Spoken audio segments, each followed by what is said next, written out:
Iranian have different celebrations, ritual, and traditions to celebrate the new year. One of them is called Charshambe Suri, where Charshambe means Wednesday and Suri means festival. They celebrate this on the last eve on the last eve of Wednesday before the Nowruz. They do different activities on this eve, like spoon banging, fortune telling, and they even burn some kind of seeds called a spand to protect themselves from evil eye. But one of the most prominent aspects of Charshambe Suri is associated with fire. Fire, this source of light.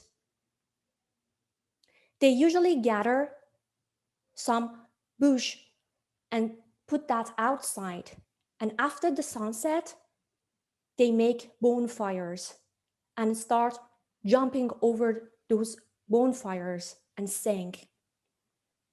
Fire is considered as a symbol of warmth, life, and purification. They ask to be healthy and get energy from those red flames. They are hopeful and want to be alive and waiting for another spring to come. Every year, by late February, most people in Central Asia, and certainly all Iranians, regardless of their tribe, religion, or wherever they live, they have this exhilarating feeling in them. Parents are busy. They are preparing for this needs for Nowruz, whether it is financial or preparation. It's certainly the most wonderful time of the year in Iran.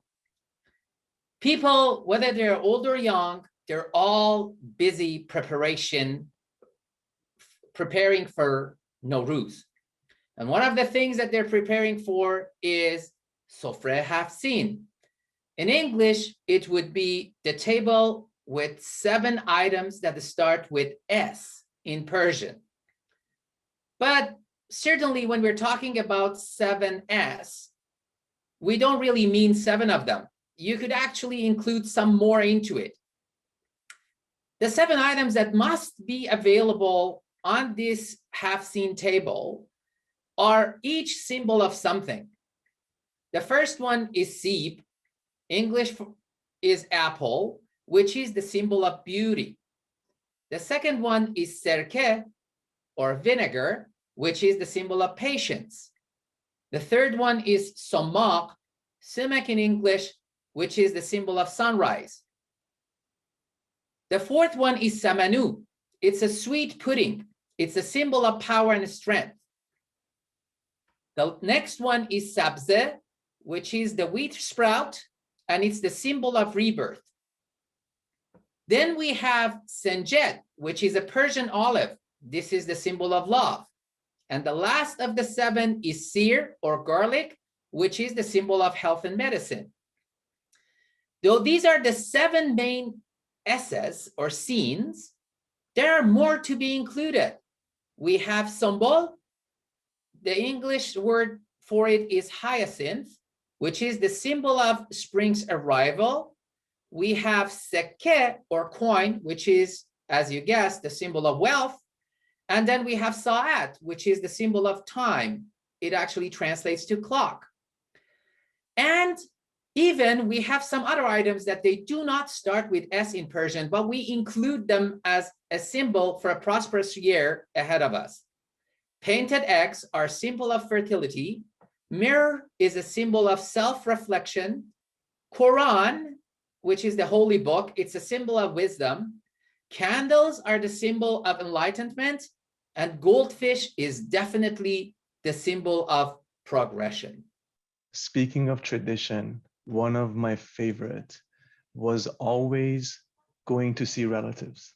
I remember my parents waking me up in the middle of the night for the celebrations but then we were all still half asleep sometimes because the time of the year changes depending on when the actual equinox happens to happen.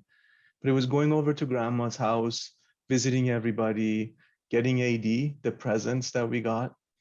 Dido Bazdid is one of the pillars of Nowruz. It is visiting with family, friends, loved ones, rejuvenating the bonds, the relationships, letting go of any ugliness, anything that is left over from the last year to do with the relationships. It is an awesome time of the year to see friends, to reconnect.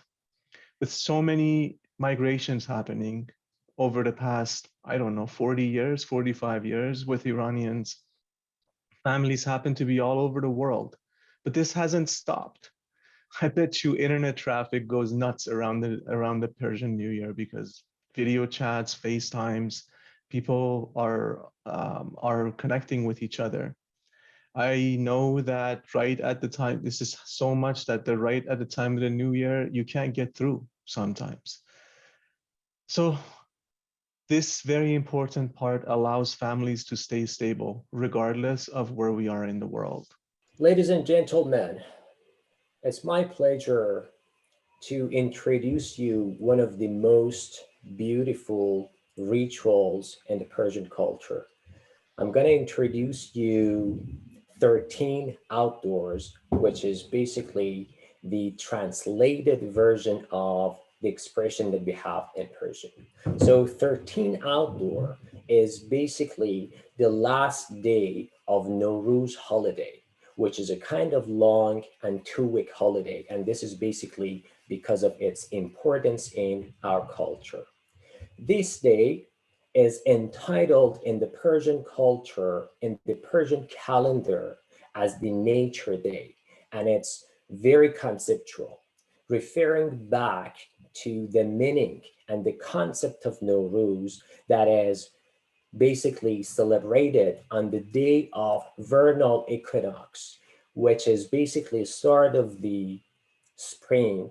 That makes a mutual and very meaningful relationship between humankind and nature.